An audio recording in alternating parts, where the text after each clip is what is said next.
কোরআন বিরোধীরা যা করত ১৫০০ বছর পরে এখনো কোরআন বিরোধীরা তাই করছে, গালি ঠিক রেখেছে, শুধু নমুনাটা একটু চেঞ্জ করে দিয়েছে।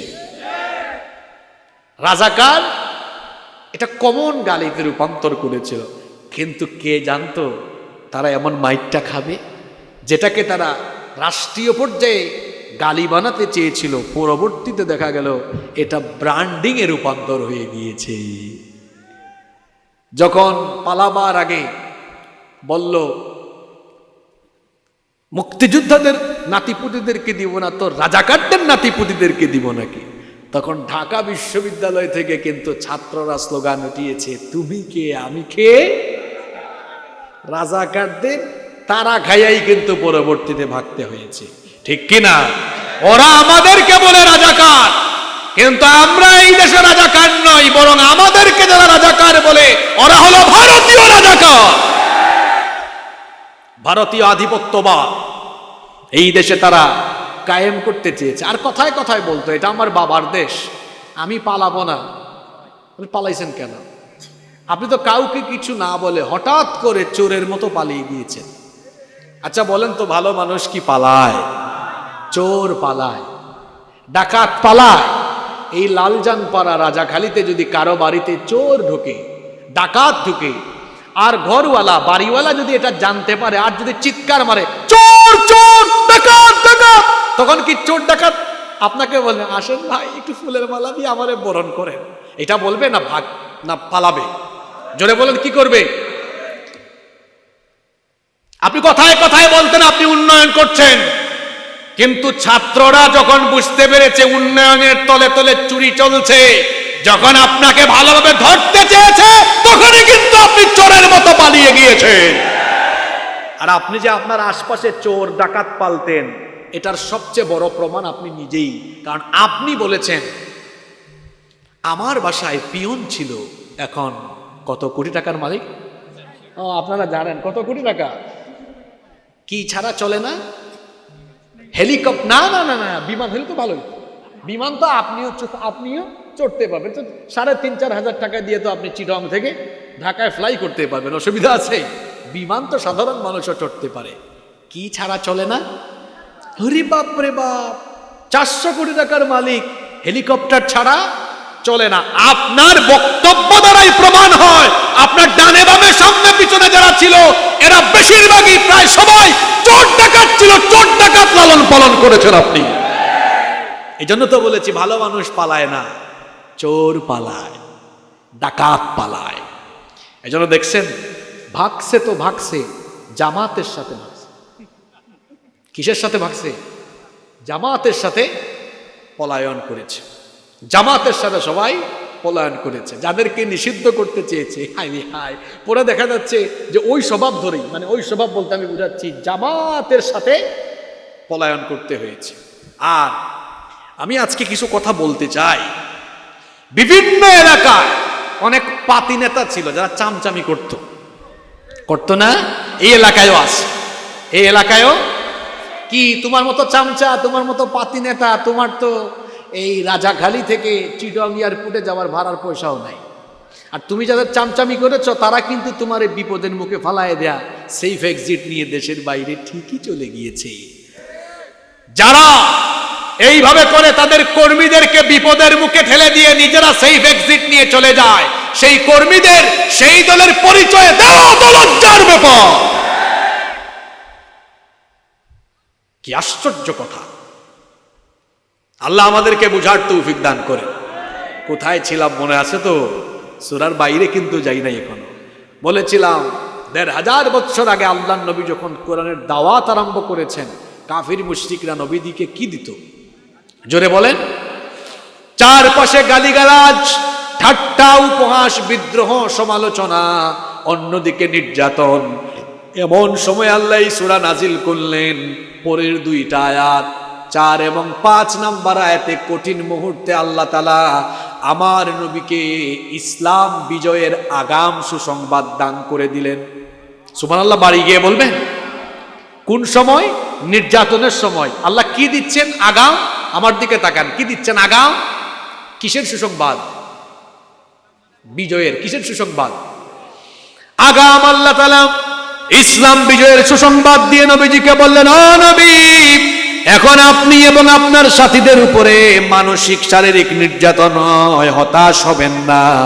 আপনাকে আমি সুসংবাদ শোনাচ্ছি, ওয়ালাল আখিরাতু খায়রুল লাকা মিনাল উলা ওয়ালা সাওফা ইউতিকা রাব্বুকা ফাতারদা। খেয়াল করে শুনেন, ওয়ালাল আখিরাতু খায়রুল লাকা মিনাল উলা। মুফাসসিরগণ এই আয়াতের দুটো অর্থ দিয়েছেন। ওয়ালাল আখিরাতু খায়রুল লাকা মিনাল উলা, অর্থাৎ আপনার জন্য পরবর্তী সময় পূর্ববর্তী সময়ের চাইতে উত্তম হবে। সুবহানাল্লাহ পড়বেন না? অর্থাৎ ও নবী, সামনের যে দিন আসতেছে এই দিন ইসলামের জন্য দুর্দিন হবে না, এই দিন হবে সুদিন। যে দিনগুলো যাচ্ছে অতীতের চাইতে আগামীর দিনগুলো ইসলামের জন্য কি হবে? উত্তম হবে। আর কোন কোন মুফাসসির এর অর্থ করেছেন আপনার জন্য দুনিয়ার চাইতে আখিরাত উত্তম হবে। দুই অর্থ যদি আপনি নেন, দুটাইতেই দেখবেন সুসংবাদ আছে। প্রথম অর্থ যদি আমরা গ্রহণ করি, আপনার জন্য পরবর্তী সময় পূর্ববর্তী সময়ের চাইতে উত্তম হবে। ও নবী, কি করব শুনেন, ওয়ালা সাউফা ইউতিকা রাব্বুকা ফাতারদা, অতি শীঘ্রই আপনার রব আপনাকে এত বেশি নেয়ামত দিবেন যে আপনি আপনার রবের উপরে রাজি খুশি হয়ে যাবেন। সুবহানাল্লাহ। আল্লাহ তার নবীকে যে বিজয়ের প্রতিশ্রুতি, বিজয়ের আগাম সুসংবাদ দিয়েছেন, সেই ওয়াদা কি আল্লাহ দুনিয়া এবং আখিরাতে পূরণ করেন নাই? হ্যাঁ, কথা বলেন, করেন নাই? কিভাবে পূরণ করেছেন দেখেন। যেই সময় ওয়াদা করলেন সেই সময় চতুর্দিকে মারপিট আর নির্যাতন চলছে। এর কয়েক বছর পরে আল্লাহ তাআলা তার এই ওয়াদার বাস্তবায়ন কেমনে ঘটালেন? আল্লাহ তার নবীকে মক্কা থেকে মদিনায় হিজরত করানোর পরে মদিনাতে সেখানে মুসলিম এবং অমুসলিম অর্থাৎ ইহুদি পৌত্তলিক সবাইকে আল্লাহর নবী একত্রিত করে মদিনা সনদ প্রণয়নের মাধ্যমে একটি রাষ্ট্রের গোড়াপত্তন করলেন। আর আমার নবী মক্কা থেকে বিতাড়িত হয়ে হিজরত করে মদিনায় গিয়ে তিনি আল্লাহর নবী সেখানে ইসলামের পতাকাকে বিজয়ী করে সেখানে তিনি মদিনা রাষ্ট্রের প্রধান হয়ে গেলেন। সে আল্লাহ ওয়াদা করেছিলেন নবী পরবর্তী সময় উত্তম হবে, সেটাই হয়েছে। মক্কার ইসলাম শুধু মদিনায় নয়, মদিনার ইসলাম সেখান থেকে পারস্যে, সেখান থেকে রোমে, সেখান থেকে বিভিন্ন মহাদেশে ছড়াতে ছড়াতে আজ গোটা দুনিয়ার আনাচে কানাচে সেই ইসলাম ছড়িয়ে গিয়েছে কি যায় নাই? সব জায়গায় ইসলাম ছড়িয়ে গিয়েছে। আল্লাহ তার নবীকে বললেন, ও নবী, আপনার জন্য পরবর্তী সময় পূর্ববর্তী সময়ের চাইতে উত্তম হবে। অতি শীঘ্রই আপনার রব আপনাকে এত বেশি নেয়ামত দিবেন যে আপনি খুশি হয়ে যাবেন। আল্লাহ তো নেয়ামত দিয়েছেন। যারা মুসলমানদেরকে নির্যাতন করেছে বদরে, উহুদে, খায়বারে, খন্দকে, তাদের পরাজয় হয়েছে। মদিনায় যাওয়ার পরে, মদিনায় রাষ্ট্র কায়েম হওয়ার পরে যে মক্কা থেকে নবীজি এবং মুসলমানদেরকে বিতাড়িত করা হয়েছে, সেই মক্কা বিজয়ের মাধ্যমে মক্কার ভূমিকেও ইসলামের জন্য যিনি বরাদ্দ করে দিলেন, জুড়ে বলেন তিনি কে? এইভাবে করে আল্লাহ তার নবীকে দুনিয়ায় দেওয়া প্রতিশ্রুতি রক্ষা করেছেন।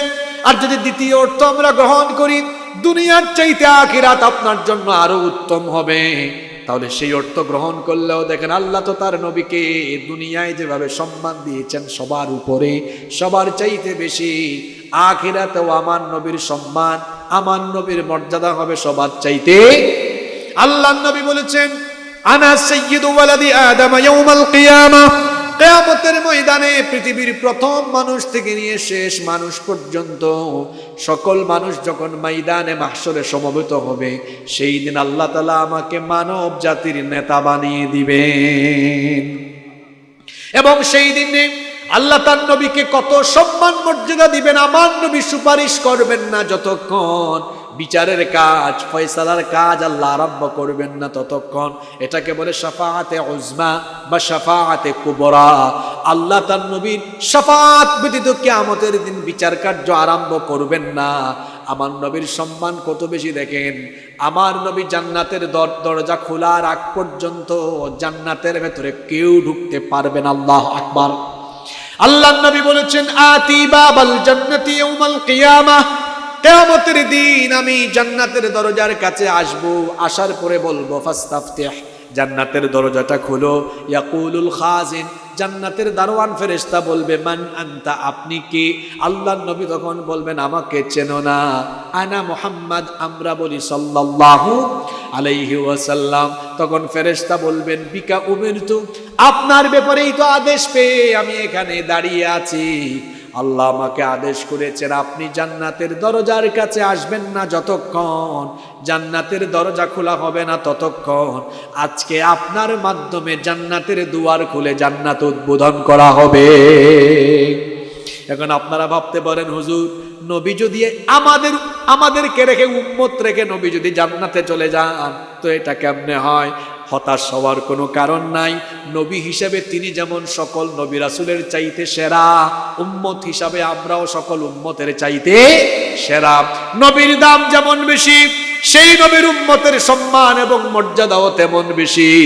আমার নবী বলেছেন, আমার উম্মত মন খারাপ করার কোনো কারণ নাই। কিয়ামতের দিন আমার উম্মত জান্নাতে ঢুকবে না যতক্ষণ অন্য কোন নবীর উম্মত জান্নাতে যেতে পারবে না ততক্ষণ। সবার আগে এই উম্মতকে যিনি জান্নাতে ঢুকাবেন, জোরে বলেন তিনি কে? তাহলে দুই অর্থই যদি আমরা গ্রহণ করি, তাহলে আমরা দেখব আল্লাহ তার নবীর সাথে যে ওয়াদা করেছেন সেই ওয়াদা পূরণ করেছেন। আবার নবীর মাধ্যমে আল্লাহ আমাদের সাথেও পরোক্ষভাবে ওয়াদা করেছেন। ওয়াদাটা কি? শোনো মুসলমানেরা, হতাশ হওয়ার কোনো কারণ নাই তোমাদের জন্য। ওয়ালাল আখিরাতু খায়রুল লাকা মিনাল উলা, যেদিন চলে গেল, যেদিন গেল পূর্ববর্তী সময়ের চাইতে পরবর্তী সময় তোমাদের জন্য উত্তম হবে। কথা মোল্লার না আল্লাহর। সে আল্লাহ আপনাদেরকে আরো সুসংবাদ দিচ্ছেন, ওয়ালা সাউফা ইউতিকা রাব্বুকা ফাতারদা, অচিরেই তোমাদের রব তোমাদেরকে এত বেশি নিয়ামত দিবেন যে তোমরা তোমাদের রবের উপরে খুশি হয়ে যাবে। আল্লাহু আকবার। তাহলে এই আয়াত থেকে বোঝা গেল হতাশ হলে চলবে না, যে আমাদের অনেক মুরব্বীরা আমাদেরকে রেখে চলে গিয়েছেন, আমাদের অনেক মুরব্বীদেরকে অন্যায়ভাবে ফাঁসির কাস্টে ঝুলিয়ে শহীদ করে দেওয়া হয়েছে। আমরা হয়তো দুর্বল হয়ে গেলাম, এটা ভাববেন না, বরং তাদের শাহাদাতের মাধ্যমে আমাদের আন্দোলন আরো শক্তিশালী হয়েছে, ঠিক কিনা? সে আল্লাহ ওয়াদা করছেন, হতাশ হওয়ার কোনো কারণ নাই। ওয়ালাল আখিরাতু খায়রুল লাকা মিনাল উলা, পরবর্তী সময় পূর্ববর্তী সময়ের চাইতে উত্তম হবে। ওয়ালা সাউফা ইউতিকা রাব্বুকা ফাতারদা, শীঘ্রই তোমাদের রব তোমাদেরকে এত বেশি দিবেন যে তোমরা খুশি হয়ে যাবে। তাহলে এই দুইটা আয়াত থেকে বোঝা গেল আগামীর দিন আমাদের জন্য সম্ভাবনা, ঠিক কিনা? এই সম্ভাবনাকে কাজে লাগাতে হবে। কিভাবে আমরা কাজে লাগাবো? আল্লাহর নবী যেভাবে কাজে লাগিয়েছেন, আল্লাহর নবী যেভাবে তার সাহাবীদেরকে নিয়ে কোরআনের দাওয়াত ঘরে ঘরে ঘরে ঘরে পৌঁছে দিয়ে কোরআনের আলোয় আলোকিত মানুষ তৈরি করেছেন, আমরাও যদি ঘরে ঘরে দুয়ারে দুয়ারে বাড়িতে বাড়িতে এলাকায় এলাকায় কোরআনের দাওয়াত পৌঁছে দিয়ে আমরা যদি কোরআনের আলোয় আলোকিত মানুষ গঠন করতে পারি, জুলাইয়ে গেল একটা বিপ্লব, অতি শীঘ্রই হবে আরেকটা বিপ্লব। সেই বিপ্লবের নাম হবে ইসলামী বিপ্লব। সেই বিপ্লবের মাধ্যমে দেখা যাবে চূড়ান্ত বিজয় আসবে এই বাংলাদেশে। সেদিন দেখা যাবে ইসলামের বিজয় কায়েম হয়ে যাবে। এজন্য কি করতে হবে? আমাদেরকে এই সম্ভাবনাময় সময়কে যথাযথভাবে কাজে লাগাতে হবে। প্রতিটি এলাকায় এলাকায়, বাড়িতে বাড়িতে, ঘরে ঘরে দাওয়াত দিয়ে প্রতিটি মানুষকে কোরআনের কাছে এসে কোরআনের আলোয় আলোকিত মানুষ যদি আমরা তৈরি করতে পারি, এই কোরআনের আলোয় আলোকিত মানুষরা অতি শীঘ্রই আরেকটি গণজোয়ার তুলবে, আর সেই গণজোয়ার গণবিস্ফোরণে রূপান্তর হয়ে এই দেশে কোরআনের রাজ কায়েম হবে ইনশাআল্লাহ। তাহলে এই সূরা থেকে আমরা প্রথম 5 আয়াতের আলোচনা শেষ করে দুইটা বিষয় জানলাম। প্রথম 3 আয়াতে সান্ত্বনা, জোরে বলেন, প্রথম 3 আয়াতে আছে কি? পরের 2 আয়াতে আছে বিজয়ের আগাম সুসংবাদ। ওয়ালা তাহিনু ওয়ালা তাহজানু ওয়া আনতুমুল আ'লাউনা ইন কুনতুম মুমিনিন। ভয় নাই, চিন্তা নাই, টেনশন নাই। মুমিন যদি হও বিজয় দিবেন কি? আর এই বিজয় অতি সন্নিকটে দেখেন না, বাংলাদেশের মানুষ বলা বলি করে, আমরা সব দেখে ফেলেছি। স্বাধীনতার পরে 54 বছর গেল, সব দেখে ফেলেছি। যারাই জনগণের ভাগ্যের উন্নয়ন, মানুষের ভাগ্যের উন্নয়নের কথা বলে ক্ষমতায় যায়, মানুষের ভাগ্যের উন্নয়ন করে না, নিজের ভাগ্যের উন্নয়ন করে আঙ্গুল ফুলে কলা গাছ হয়।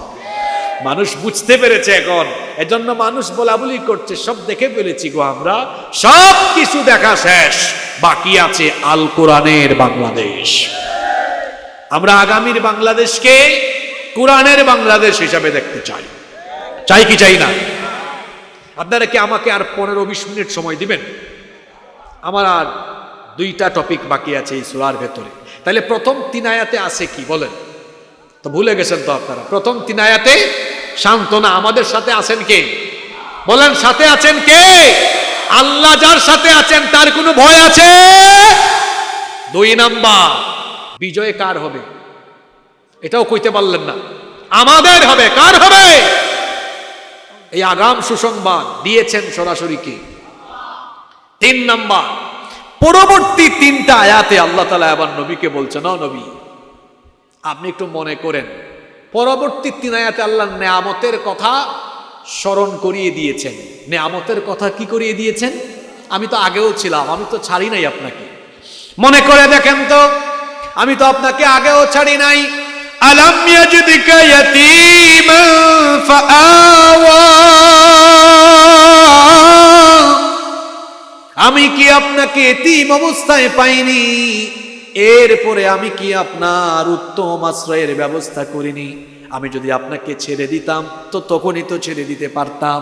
আপনি কত অসহায় ছিলেন, আল্লাহ সেই অসহায়ত্ব মনে করিয়ে দিচ্ছেন।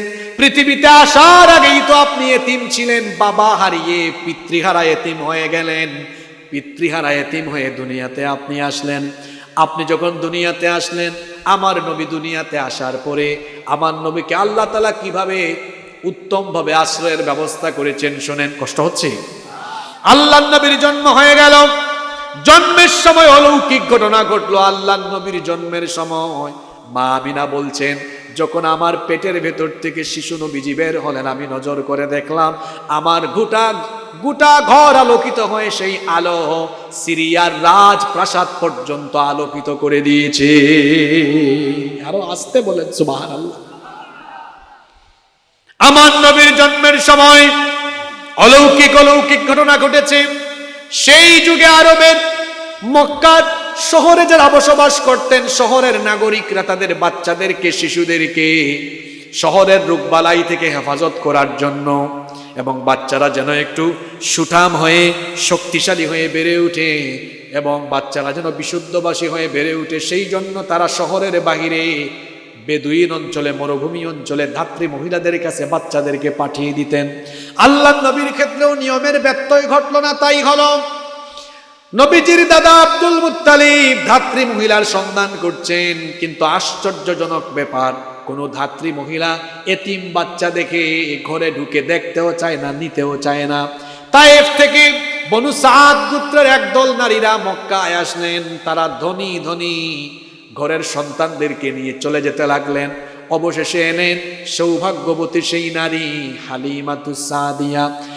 তার গাধা দুর্বল ছিল, জরাজীর্ণ, হালকা পাতলা ছিল। দুর্ভিক্ষের কারণে তার গাধাও দুর্বল ছিল। সেজন্য তিনি সবার শেষে পৌঁছেছেন। সবার শেষে এসে দেখলেন ধনীর ঘরে আর কোনো শিশু বাচ্চা নাই। নবীজির দাদা আব্দুল মুত্তালিব ঘরের সামনে দাঁড়ানো। হালিমাতুস সাদিয়াকে লক্ষ্য করে বললেন, আমার এই ঘরে একটা এতিম সন্তান আছে, এতিম বাচ্চা আছে। বেশি টাকা পয়সা কিন্তু দেওয়া যাবে না। ঘরের ভিতর যাও, গিয়ে দেখো, দেখার পরে যদি ভালো লাগে, মন যদি চাই তো নিয়ে যেতে পারো। হালিমাতুস সাদিয়া তার স্বামীর সাথে বিষয়টি পরামর্শ করলেন। স্বামীকে বললেন, যেহেতু শেষে এসেছি, কাউকেই পেলাম না, খালি হাতে এত দূরের পথ তায়েফে না গিয়ে চলেন এতিম বাচ্চা নিয়ে চলে যাই, যতটুকু পাইলাম, যা টাকা পয়সা দেয় তো দিল। স্বামী সম্মতি দিলেন। তার স্বামী সম্মতি দেওয়ার পরে হালিমাতুস সাদিয়া মা আমেনার ঘরে ঢুকলেন। মা আমেনার ঘরে ঢুকে তিনি যখন শিশু নবীজিকে তার কোলে নিয়ে শিশু নবীজির দিকে তাকালেন, তিনি তখন বলছেন, আমি নজর করা মাত্রই দেখলাম, আমার কাছে মনে হলো আসমানের চাঁদ আমার কোলে নেমে এসেছে। এই শিশুটিকে দেখার পরে আমি বড় অবাক হলাম। পৃথিবীতে কি মানুষ এত সুন্দর হতে পারে নাকি? এত সৌন্দর্য তার। তাকে নেওয়ার পরে দেখলাম আসমানের চাঁদ কি সুন্দর, তার চাইতে ওই বাচ্চাটি আরো সুন্দর। আল্লাহু আকবার। আপনারা অনেকে জানেন পৃথিবীর অর্ধেক সৌন্দর্য আল্লাহ কোন নবীকে দিয়েছেন? ইউসুফ নবীকে দিয়েছেন। ইউসুফ নবীকে তো আল্লাহ তাআলা দুনিয়ার অর্ধেক সৌন্দর্য দিয়েছেন, আর আমার নবীকে আল্লাহ তাআলা দুনিয়ার পুরো সৌন্দর্য দান করে দিয়েছেন। হালিমাতুস সাদিয়া এতিম নবীকে নিয়ে এবার তার বাড়ির দিকে রওনা করলেন, তায়েফের উদ্দেশ্যে রওনা করলেন। আশ্চর্যজনক ঘটনা ঘটে গেল। দুর্বল জরাচিহ্ন হালকা পাতলা সেই গাধা যেটি এসেছিল সবার শেষে, কিন্তু আল্লাহর নবীকে কুলে নিয়ে যখন হালিমাতুস সাদিয়া সওয়ার হলেন, দেখা গেল সকলের গাধা এবং সকলের বাহনকে পেছনে ফেলে এই গাধা সবার আগে চলে যেতে লাগলো। অন্যান্য নারীরা জিজ্ঞেস করলেন, কি ব্যাপার হালিমা, এটি কি সেই গাধা নয় যে গাধা দিয়ে তুমি এসেছিলে? এই দুর্বল গাধার গতি এত কিভাবে বেড়ে গেল? হালিমাতুস সাদিয়া বললেন, গতি কেমনে বেড়েছে আমি জানি না, তবে এতটুকু জানি এত সুন্দর বাচ্চা আমার কুলে নেওয়ার পরে আমার মনের ভেতরে এই অনুভূতি তৈরি হয়েছে, মনে হচ্ছে যেন গোটা দুনিয়ার বরকত এখন আমার কাছে চলে এসেছে। বাড়িতে যাওয়ার পরে আরো আশ্চর্যজনক অবস্থা লক্ষ্য করলেন যে কুয়ার পানি শুকিয়ে গিয়েছিল, কুয়ার পানি পানিতে পরিপূর্ণ হয়ে গেল। খেজুর গাছে খেজুরের ফলন বেড়ে গেল, ফসলের মাঠে ফসলের উৎপাদন বেড়ে গেল। এমনকি যে উটনির দুধের অলানে দুধ ছিল না, সেই উটনির দুধের অলানো দুধে পরিপূর্ণ হয়ে গেল। এমনকি হালিমাতুস সাদিয়া তার নিজের স্তনের দিকে লক্ষ্য করে বড় অবাক হয়ে গেলেন। তিনি তার সন্তানদেরকেও নিয়মিত দুধ পান করাতে পারতেন না, বাচ্চারা তার স্তন থেকে দুধ পরিপূর্ণভাবে পেত না। কিন্তু শিশু নবীজিকে নিয়ে বাড়ি যাওয়ার পরে দেখলেন তার বাচ্চারাও পেট ভরে পরিতৃপ্ত হয়ে তার বুকের দুধ পান করে, নবীজিও তার বুকের দুধ পান করেন। তার বুকের দুধের মধ্যে কোনো অপরিপূর্ণতা রইল না। মা হালিমাতুস সাদিয়ার ঘরে 4-5 বছর থাকলেন। শাক্কে সাদার সিনা চাকের ঘটনার পরে মা আমিনার ঘরে আসলেন। 6 বছর বয়সে মা হারিয়ে ফেললেন, মায়ের এতিম হয়ে গেলেন। দুনিয়াতে আসার আগে বাপের এতিম, আবার দুনিয়ায় আসার 6 বছর পরে মায়ের এতিম। এবার দাদার আশ্রয়ে চলে গেলেন। 8 বছর বয়সে দাদাকেও হারিয়ে ফেললেন। এরপরে তার চাচা আবু তালেবের আশ্রয়ে তিনি বড় হতে লাগলেন। সেই নবীকে আল্লাহ মনে করিয়ে দিচ্ছেন, নবী মাত্র কয়েকটা দিন ওহি আসে নাই, আপনি মনে করছেন আমি আপনাকে ছেড়ে দিয়েছি। কোন দিন ছাড়লাম বলেন? জন্মের পর থেকেই তো আমি আপনার সাথেই ছিলাম। আলাম ইয়াজিদকা ইয়াতীমান ফাআওয়া। সুবহানাল্লাহ পড়েন। আমি কি আপনাকে এতিম অবস্থায় পাইনি? এরপরে আমি কি আপনার উত্তম আশ্রয়ের ব্যবস্থা করিনি? শুধু তাই নয়, ওয়া ওয়াজাদাকা দাল্লান ফাহাদা। ও নবী, আমি কি আপনাকে পথহারা অবস্থায় পাইনি? এখানে দাল্লা শব্দের অর্থ গুমরা বা পথভ্রষ্ট নয়, বরং এই শব্দের অর্থ হলো পথহারা, পথিক, যিনি সঠিক পথ জানেন না, সঠিক পথের সন্ধান জানেন না। আল্লাহ তার নবীকে বলছেন, ও নবী, সঠিক পথের সন্ধান আপনি জানতেন না, ফাহাদা, অতএব সঠিক পথের সন্ধান, হেদায়েতের পথ যিনি আপনাকে চিনিয়ে দিয়েছেন তিনি কে? আল্লাহ নবী পৌত্তলিকতা আর শিরকে পরিপূর্ণ সেই সমাজে, জুলুমে নিপীড়নে বর্বরচিত সেই সমাজের মানুষদেরকে একটি সুন্দর পথে, সুন্দর সমাজের দিকে নিয়ে আসার জন্য চিন্তা ভাবনায় মশগুল ছিলেন। কিন্তু কিভাবে নিয়ে আসবেন কোনো পথ তিনি খুঁজে পাচ্ছিলেন না। অবশেষে সেই পথ এই কিতাব নাজিল করে আমার নবীকে যিনি দেখিয়ে দিলেন তিনি কে? সে আল্লাহ বলছেন কোরআনে কারীমের 42 নম্বর সূরা, সূরাতুশ শূরা এর 52 নম্বর আয়াতে আল্লাহ তাআলা বলছেন, মা কুনতা তাদরি মাল কিতাবু ওয়ালাল ঈমান ওয়ালাকিন জাআলনাহু নূরান বিহি মান নাশাউ মিন ইবাদিনা ওয়া ইন্নাকা লাতাহদি ইলা সিরাতিম মুস্তাকিম। সে আল্লাহ বলছেন, মা কুনতা তাদরি মাল কিতাব ওয়ালাল ঈমান, আপনি জানতেন না কিতাব কি, আপনি জানতেন না ঈমান কি। কিতাব এবং ঈমানের পথ যিনি আপনাকে দেখিয়ে হেদায়েতের পথ, আলোকিত পথের, উদ্ভাসিত পথের সন্ধান দিয়েছেন, গলার আওয়াজ বড় করে বলেন তিনি কে? সে আল্লাহ সূরা ইব্রাহিমের শুরুতেই বললেন, কিতাবুন আনজালনাহু ইলাইকা লিতুখরিজান নাসা মিনাল যুলুমাতি ইলান নূর। এই কিতাব আমি আপনার উপরে নাজিল করেছি যাতে করে তমসাচ্ছন্ন ঘুটঘুটে অন্ধকারে পড়ে থাকা এই মানুষগুলোকে, এই মানবতাকে, এই সমাজকে আপনি যেন জান্নাতের আলোকিত পথে নিয়ে আসতে পারেন। এই জন্য এই কিতাবের মাধ্যমে যিনি নবীকে সঠিক পথের সন্ধান দিয়েছেন তিনি কে? সে আল্লাহ বলছেন, ওয়াজাদাকা দাল্লান ফাহাদা। ও নবী, কেমনে ভাবলেন আমি আপনাকে ছেড়ে দিয়েছি?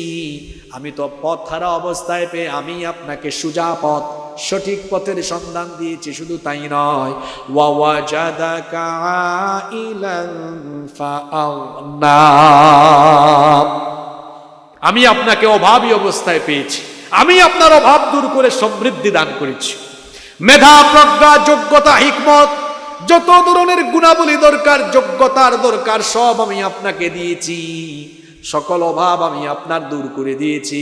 এখানে এই তিনটা আয়াতে আমার নবীকে আল্লাহ নিয়ামতের কথা স্মরণ করিয়ে দিয়েছেন। আয়াতগুলো শুনেন। আলাম ইয়াজিদকা ইয়াতীমান ফাআওয়া, তিনি কি আপনাকে এতিম অবস্থায় পেয়ে আপনার উত্তম আশ্রয়ের ব্যবস্থা করেননি? এরপরে বলছেন ওয়াজাদাকা দাল্লান ফাহাদা, তিনি কি আপনাকে পথ হারা পেয়ে সঠিক পথের সন্ধান দেননি? ওয়াজাদাকা আইলান ফাআগনা, তিনি কি আপনাকে নিঃস্ব, অভাবী এবং অসহায় পেয়ে সমৃদ্ধি এবং আপনার অভাব পূরণের ব্যবস্থা করেননি?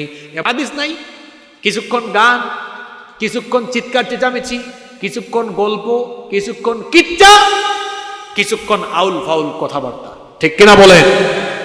সময়ের বড় দাম, সময় বড় দামি জিনিস, এটাকে কাজে লাগাতে হবে। আর কথা বলার ক্ষেত্রে অহেতুক কোনো কথা বলা যাবে। তাহলে ওয়া আম্মা সাইলা ফালা তানহার, এখানে এই সাইল শব্দের একটা ব্যাখ্যা মুফাসসিরগণ দিয়েছেন যে যে জানে না সেও সাইল, সে প্রার্থী হবে, আপনার কাছে এসে জানতে চাইবে, ধমক দিবেন না। আর আরেকটা অর্থ হলো অভাবী, অসহায়, নিঃস্ব, সে যদি আসে কখনো তাকে তাড়িয়ে দিবেন না। অভাবী মানুষকে সহজ সাহায্য করবেন, সহযোগিতা করবেন। আমার সমাজের চারপাশে অনেক অভাবী মানুষ আছে না নাই? আপনি 3 বেলা পেট ভরে খেতে পারেন, কিন্তু কত মানুষ আছে 1 বেলাও খেতে পারে না। ইসলাম কত সুন্দর, মানবতাবোধ কিভাবে ইসলাম আমাদের মধ্যে সৃষ্টি করতে চেয়েছে দেখেন। আল্লাহর নবী বলেছেন, তোমরা যখন তরকারি রান্না করো তরকারির ঝোল বাড়িয়ে দাও যাতে প্রতিবেশীর বাড়িতেও পাঠাতে পারো। কিন্তু আমাদের সিস্টেম হয়েছে উল্টা, যত ঘন করে খাওয়া যায়, ঠিক কিনা? মানুষকে খাওয়াবেন, সামর্থ্য থাকলেই মানুষকে খাওয়াবেন। ইসলামের মধ্যে যতগুলো ভালো কাজ আছে তার মধ্যে একটা ভালো কাজ হলো ইতামুত তাআম, সামর্থ্য থাকলে মানুষকে খাওয়ানো। আল্লাহর নবী বলেছেন 2টা কাজ করো, আফশুস সালাম, তোমাদের মধ্যে সালামের ব্যাপক প্রচলন ঘটাও, ওয়া আতাইমুত তাআম, মানুষকে খাওয়াও, তাদখুলুল জান্নাতা বিসালাম, নিরাপদে আল্লাহর জান্নাতে ঢুকতে পারবা। আল্লাহর নবী বলেছেন, যে ব্যক্তি দুনিয়াতে কোনো অভাবী, অসহায় মানুষের প্রয়োজন পূরণ করে দিবে, আল্লাহ ওই ব্যক্তি দুনিয়া এবং আখিরাতের সকল প্রয়োজন পূরণ করে দিবেন। সুবহানাল্লাহ। এজন্য যারা মানুষের পাশে থাকে, মানুষের পাশে দাঁড়ায়, এদের সম্পদ কোনোদিনও কমে না, বরং এদের সম্পদের মধ্যে যিনি বরকত বাড়িয়ে দেন, জুড়ে বলেন তিনি কে? এজন্য আল্লাহ আমাদেরকে দিক নির্দেশনা দিলেন, ওয়া আম্মাস সাইলা ফালা তানহার, কখনো সাইলদেরকে, অভাবী অসহায়দেরকে ধমক দিও না, সামর্থ্য অনুযায়ী তাদেরকে সাহায্য করো। শেষের আয়াতে আল্লাহ তাআলা বলছেন, ওয়া আম্মা বিনিআমাতি রাব্বিকা ফাহাদ্দিস। হাদিস। আর অতএব তোমার রব যত নিয়ামত দিয়েছেন সেই নিয়ামতের গুণকীর্তন করো, নিয়ামতের বহিঃপ্রকাশ ঘটাও। আমাদেরকে যত নিয়ামত দেওয়া হয়েছে এই নিয়ামতগুলো দিয়েছেন কে? এই নিয়ামতের জন্য শুকরিয়া করতে হবে কার? এজন্য নিয়ামত পেলে যে শুকরিয়া করতে হয় এই শিক্ষা দেওয়া হয়েছে কোরআনের ভেতরে। এই কোরআন হলো আমাদের জন্য আরেকটা বড় নিয়ামত। কোরআন হলো আমাদের জন্য আল্লাহর দয়া। এই জন্য আল্লাহ দয়ার নামে একটা সূরা দিয়েছেন, সূরার নাম সূরা রহমান। ওই সূরায় কি কি দয়া করা হয়েছে সেগুলো আল্লাহ একটা একটা করে বলেছেন। আর প্রথমেই আল্লাহ তার প্রথম দয়ার কথা বলেছেন, মানুষের প্রতি আমার প্রথম দয়া হলো মানুষকে আমি কোরআন শিখিয়েছি। আর রহমানু আল্লামাল কুরআনা খালাকাল ইনসানা আল্লামাহুল বায়ান। দয়ার সাগর, দয়াবান দয়ার সাগর তিনি। আল্লামাল কোরআন, কোরআন শিখিয়েছেন যিনি। কোরআন তো আমাদের জন্য নিয়ামত। জুড়ে বলেন কোরআন আমাদের জন্য কি? এই নিয়ামত পাওয়ার পরে, নিয়ামত আমরা পাওয়ার পরে এই নিয়ামত যখন প্রথমেই শুরু করব, আল্লাহ প্রথমেই শেখালেন নিয়ামত পাইয়া প্রথমে শুকরিয়া করে বলো আলহামদুলিল্লাহি রাব্বিল আলামিন। দেখেছেন কোরআনের তাফসীর কত মজা।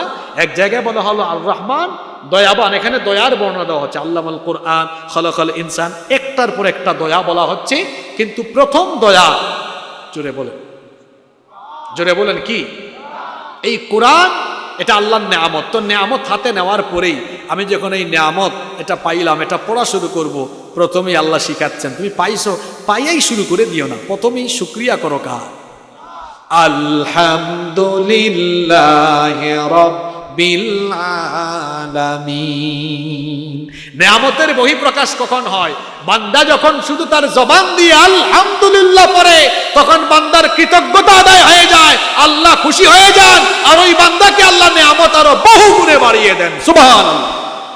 লা ইন শাকারতুম লা আযীদান্নাকুম ওয়া লা ইন কাফারতুম ইন্না আযাবি লাশাদীদ। যদি আমার কৃতজ্ঞ বান্দা হও, লা আযীদান্নাকুম, অবশ্যই আমি বাড়িয়ে দিব। অবশ্যই আমি কি করব? বাড়িয়ে দিব। তাহলে শেষের 3 আয়াতে আল্লাহ নিয়ামতের কথা, শেষের 3 আয়াতে আল্লাহ আমাদেরকে কয়েকটা দিক নির্দেশনা আদেশ দিয়েছেন। একটা পাইলাম কি? ফাআম্মাল ইয়াতীমা ফালা তাকহার, এতিমদেরকে ধমক দিও না, রূঢ় আচরণ করো না। ওয়া আম্মাস সাইলা ফালা তানহার, সাইলদেরকে কখনো তাড়িয়ে দিও না, ধমক দিও না। ওয়া আম্মা বিনি'মাতি রাব্বিকা ফাহাদ্দিস, আর তোমার রব তোমার উপর যে নিয়ামত করেছেন, নিয়ামত দিয়েছেন, এগুলোর বহিঃপ্রকাশ ঘটাও, বর্ণনা করো, এগুলোর জন্য আল্লাহর শুকরিয়া করো। সুবহানাল্লাহ। এই হলো সূরাতু আদ-দুহার 11 আয়াতের সংক্ষিপ্ত তাফসীর। এবার আমরা এই সূরা থেকে যা যা আলোচনা করলাম একটা মোলাখাস, একটা সামারি নিয়ে মোনাজাত করে বাড়ি যাব ইনশাআল্লাহ। তাহলে বলেন তো, আলোচনা বুঝার সুবিধার্থে এই সূরাকে আমরা কয় ভাগে ভাগ করেছি? 4 ভাগে। প্রথম 3 আয়াতেই আল্লাহ তাআলা কি দিয়েছেন? জোরে বলেন, সবাই বলেন, কি দিয়েছেন? সান্ত্বনা দিয়েছেন। পরবর্তী 2 আয়াতে আল্লাহ কি দিয়েছেন? ইসলাম বিজয়ে আগাম সুসংবাদ দিয়েছেন। 3-2 হইল কত? 5 আয়াত শেষ। এর পরবর্তী 3 আয়াতে আল্লাহ তাআলা কি করেছেন? নিয়ামতের কথা স্মরণ করিয়ে দিয়েছেন। 5-3 8, বাকি আছে আরো 3 আয়াত। শেষের 3 আয়াতে আল্লাহ কিছু দিক নির্দেশনা দিয়েছেন। তাহলে 4টা পয়েন্ট মনে থাকবে। এবার আসেন শিক্ষা কি, কি শিক্ষা পাইলাম আমরা এখান থেকে? নাম্বার 1, প্রথম শিক্ষা হলো মুমিন কখনো হতাশাগ্রস্ত হতে পারে না। মুমিন কখনো হতাশাগ্রস্ত হতে পারে না। নাম্বার 2, মুমিনের জন্য 2 নাম্বার শিক্ষা হলো যত বিশৃঙ্খল পরিবেশ কিংবা যত কঠিন পরিবেশই বিরাজমান থাকুক না কেন, মুমিনের জন্য আল্লাহর তরফ থেকে বিজয়ের সুসংবাদ আছে। এই জন্য মুমিন হতাশাগ্রস্ত হবে না। 3 নম্বর শিক্ষা হলো মুমিনদেরকে আল্লাহ ছেড়ে যান না, তাদেরকে আল্লাহ তাআলা ছেড়ে যান না। মুমিনদের সাথে থাকেন কে? যেন হতাশ হওয়া যাবে না। 4 নম্বর শিক্ষা হলো আমাদেরকে সঠিক পথের সন্ধান দেওয়া হয়েছে একটি কিতাবের মাধ্যমে। সেই কিতাবের নাম কি? জোরে বলেন। এই জন্য অন্যদিকে দৌড়াদৌড়ি করা যাবে না। অমুক ভাই, অমুক নেতা, তমুক নেতা, অমুক দল, তমুক দল, কোন দিকে যাওয়া যাবে না। সব দল, সব ভাই, সব নেতা বাঁকা, বিভ্রান্ত, পথভ্রষ্ট, বাঁকা পথে আছে, সবাই ভুল পথে আছে। সঠিক পথ কোরআনের পথ। সঠিক পথ কিসের পথ? এই জন্য আমরা আমাদের শরীরের রক্ত, মাংস, শক্তি, সামর্থ্য, জানমাল অমুক দল, তমুক দল, অমুক নেতা, তমুক নেতার জন্য আমরা বিনিয়োগ করব না। শরীরের শক্তি, সামর্থ্য, জানমাল বিনিয়োগ করব আল্লাহর জমিনে, আল্লাহর কোরআনের রাজ কায়েমের জন্য। রাজি আছেন সবাই? কয় নাম্বার শিক্ষা গেল? 4। কয় নাম্বার? ভুলে যান কেন আপনারা? জার্নি করে ক্লান্ত হয়ে আসলাম আমি, আর ভুলে যান আপনারা? এটা কোনো কথা হইল? 4 নাম্বার শিক্ষা গেল। 5 নাম্বার শিক্ষা হলো এতিমের সাথে কখনোই কোনো ধরনের খারাপ আচরণ করা যাবে না। এতিমকে যে কষ্ট দেয় সে আমার নবীকে কষ্ট দেয়। এজন্য আমরা এতিমদেরকে অবহেলা করব না, এতিমদেরকে মহব্বত করব, ভালোবাসবো। রাজি আছেন? 6 নাম্বার শিক্ষা হলো দাওয়াতি ময়দানে আমরা যারা আছি, ইসলামী আন্দোলন আমরা যারা করি, মেজাজের ভারসাম্য হারিয়ে ফেলা যাবে না। ইন্টারনেট, ফেসবুকের যুগে এখন বড় বড় ফেসবুক মুফতি বের হয়েছে, তার কমেন্ট, তার লেখা দেখে বুঝাই যায় না সেই ইসলামী আন্দোলন করে। কথা বলায়, অর্থাৎ বলনে, চলনে, লিখনে দাওয়াতি চরিত্রের বহিঃপ্রকাশ করতে হবে। রাজি আছেন? মানুষকে তাড়িয়ে দেওয়া যাবে না, মানুষকে আপন করে নিতে হবে। যারা ইসলামকে পছন্দ করে না, কোরআনকে পছন্দ করে না, তাকেও দূরে ঠেলে দেওয়া যাবে না। তার কাছেও দাওয়াত নিয়ে যেতে হবে, তার পিছনে লেগে থাকতে হবে, তাহলে সে একদিন দ্বীনের পথে আসবে ইনশাআল্লাহ। নাম্বার 7 এবং সর্বশেষ শিক্ষা হলো আল্লাহ নেয়ামত দিয়ে বাঁচিয়ে রাখছেন। এজন্য নেয়ামতের শুকরগুজারির সবচাইতে উত্তম পন্থা হলো 24টি ঘন্টা আনুগত্য করতে হবে কার? আল্লাহর আনুগত্যের মধ্যেই শুকরগুজারি বিদ্যমান।